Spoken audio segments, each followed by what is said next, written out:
Cześć, witaj w trzeciej części nauki pisania języka arabskiego. Jeżeli jeszcze nie widziałeś pierwszej i drugiej części, gorąco polecam. Znajdziecie tam wiele podstawowych i ważnych informacji dotyczących pisma języka arabskiego, bez których ciężko będzie Wam zrozumieć dzisiejszą lekcję. Ale jak już jesteście gotowi, zaczynamy. Kolejne litery to lam, mim, kaf, ha, waw, fa, qaf i zakończymy ta marbutą. Gotowi? Zaczynamy! Zobaczmy teraz po kolei, jak będą wyglądały dzisiejsze litery. Zaczynamy od litery la, która w formie początkowej wygląda tak.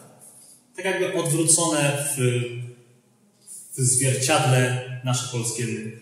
W formie środkowej wygląda podobnie. W formie końcowej wygląda również podobnie, jedynie trzeba pamiętać o tym, należy pamiętać o tym, że ta końcówka wychodzi troszeczkę poniżej naszą linię pisania. I forma izolacyjna wygląda podobnie, właśnie tak. Litera mim. Ja osobiście mam największy problem z literą mim. Dlaczego? Dlatego, że piszę ją po swojemu. A wiele osób arabskojęzycznych, szczególnie nauczycieli, wskazuje na to, żeby pisać ją w taki sposób. Czyli zaczynamy taką łezką.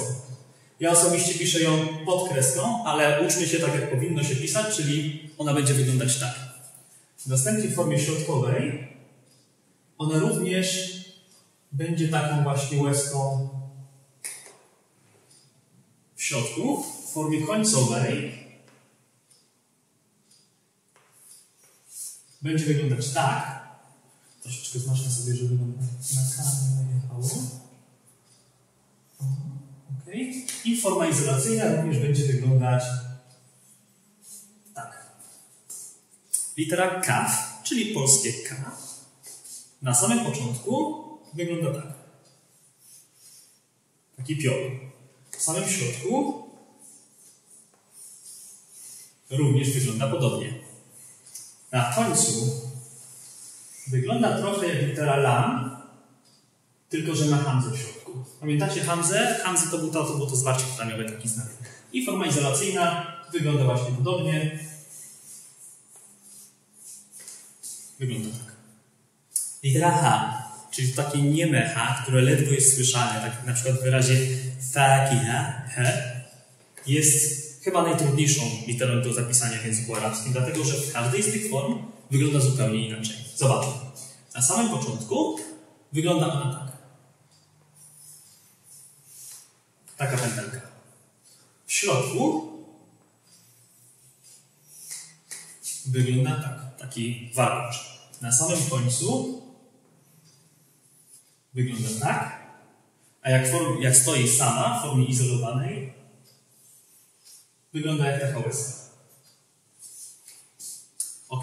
Litera wow, która może znaczyć albo polskie ły, albo długie u, w zależności gdzie stoi oczywiście w wyrazie, nie łączy się z kolejnymi literami. Co to oznacza? Powinniście już pamiętać, że będzie miała formę tylko końcową i izolacyjną. Czyli forma końcowa wygląda tak i ona schodzi poniżej tego naszego poziomu pisania i forma izolacyjna wygląda również tak. Litera F i litera H będą miały bardzo podobne szkielety. Zobaczmy sobie. W formie początkowej zapiszemy ją tak. Tutaj jest jedną kropką. A literę Kaf, czyli to jest litera F, to jest nasze polskie F, a litera Kaf to jest to takie języczkowe K. Pamiętacie to różnicę między kelb i kolb z pierwszego mojego filmu. Czyli to K wymawiamy tak bardzo, bardzo głęboko. A litera K będzie miała dwie kropki. W formie środkowej będzie to wyglądało tak samo.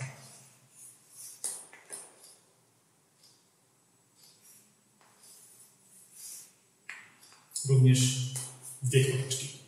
W formie końcowej litera F będzie po prostu zamknięta tutaj.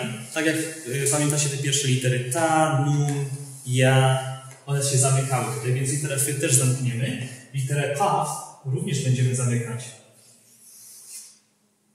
Ale ona będzie miała troszeczkę ten brzuszek taki trochę większy. Nie musi być, ale tak się powinno ją zapisywać. I forma izolacyjna będzie wyglądała bardzo podobnie, czyli tu litera F i tu litera K. Zostaje nam ta marbuta. Co to jest ta marbuta? Ta marbuta jest to wyznacznik rodzaju żeńskiego. I nie jest to traktowane jako litera tak naprawdę, ale oczywiście musimy ją znać. Więc ta marbuta zawsze stoi na końcu, tylko i wyłącznie na końcu wyrazu. Więc logicznie nie będzie miała formy ani początkowej, ani środkowej.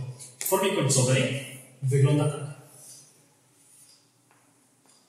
Czyli bardzo podobnie do litery H, tylko dwie kropki.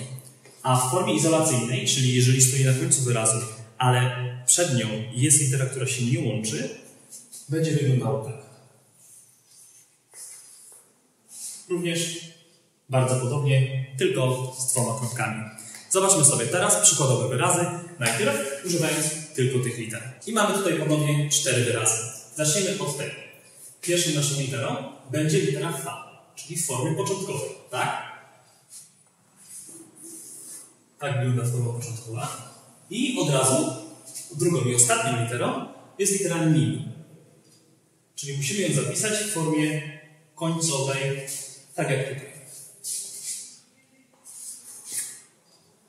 I tak będzie wyglądał nasz wyraz thumb. Thumb, czyli usta. Mamy kolejny wyraz, tym razem literami naszymi łacińskimi. Kahl. Kahl. Zaczynamy od litery K w formie początkowej. Potem mamy krótkie A. Pamiętacie? Nie zapisujemy krótkiego A. Czyli przechodzimy do następnej litery. Litera H. Litera H w formie środkowej. Czyli taki zawijas. Ok. I zostaje nam ostatnia litera L, czyli forma końcowa. I tak to będzie wyglądało słowo kahl, czyli osoba w średnim wieku. Kolejnie. Mamy literę mim, lam, alif i ka. Czyli co? Zaczynamy od litery mim. Forma początkowa. Tak. Potem mamy literę lam. W formie środkowej. Tak? Ok. Dobra. Mamy teraz alifa. I co tutaj jest bardzo ważne? Pamiętacie, jak w pierwszym filmie mówiłem o dyftongu la. Nie możemy połączyć teraz alifa w taki sposób. Nie możemy. Co musimy zrobić w takim razie? Jest to wyjątek. Musimy go połączyć w taki sposób. Tak będzie wyglądał dyftong la. Tak. Ten alif jest tutaj w środku. Więc i potem wiadomo, alif nie łączy się nam, więc co musimy zrobić? Literę K, która stoi na samym końcu, zapisać w formie izolowanej, dlatego że jest ostatnią literą wyrazu, tak? Czyli melek, czyli anioł. I ostatnie Huwa. Zaczynamy od litery H w formie początkowej. Taki zawijas. Ok. Mamy krótkie U. Nie zapisujemy. Potem mamy ły. Tutaj akurat jest to jako ły. I jest to forma końcowa.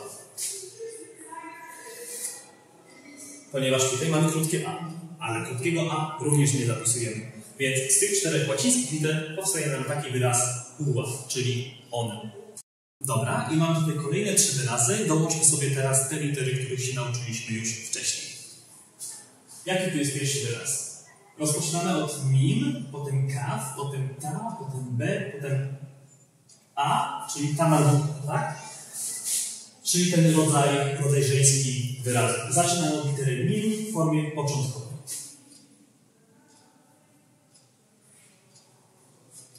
Mamy to tekst. Potem mamy K w formie środkowej. Tu. Potem mamy ty, również w formie środkowej. 2 kropeczki. Potem mamy D, również w formie środkowej, dlatego że jest w środku wyrazu, tak? D. I kończymy to tamarbutą, pokazując, że jest to rodzaj żeński rzeczownika. I forma końcowa wygląda tak. Czyli mamy wyraz maktaba, czyli biblioteka. Następny wyraz. B-U-L-A-N-D-A. Bulanda, czyli Polska po arabsku. Musimy to zapisać teraz arabskimi literami. Zaczynamy od litery B. Pamiętacie, jak mówiłem, nie ma wielkiej i małej litery. Zawsze zapiszemy z tej samej, czyli odwrotnie, inaczej jak choćby w języku polskim. Czyli zaczynamy od formy początkowej litery B i mamy długie U. Bulanda. Czyli co zapiszemy? Litera wow w formie końcowej. I widzicie? Litera wow schodzi tak jakby z tego poziomu naszego pisania w dół.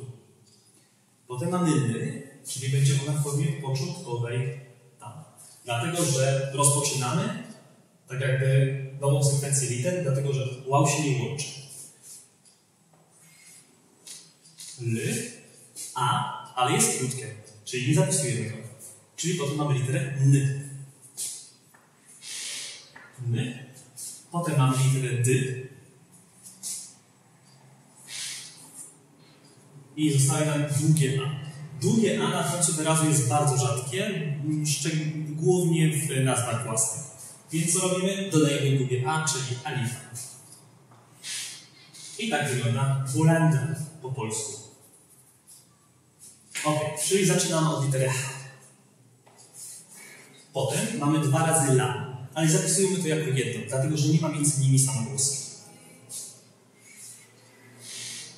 I pamiętacie, co robimy, jeżeli alif mamy po lam, musimy je połączyć w dyfton. Więc dodajemy tego alifa tutaj i zamykamy tak jakby nasze lam. I co nam zostaje? Litera qaf na samym końcu, która będzie w formie izolowanej, dlatego że jest na końcu wyrazu i jest po alifie. Hallot, czyli fryzjer. To tyle na dziś. Mam nadzieję, że wynieśliście dużo z tej lekcji. W ostatniej części zajmiemy się już pozostałymi literami. Nie zapomnijcie o subskrypcji kanału, żeby nie przegapić ostatniego odcinka i do zobaczenia. Ma'as salama.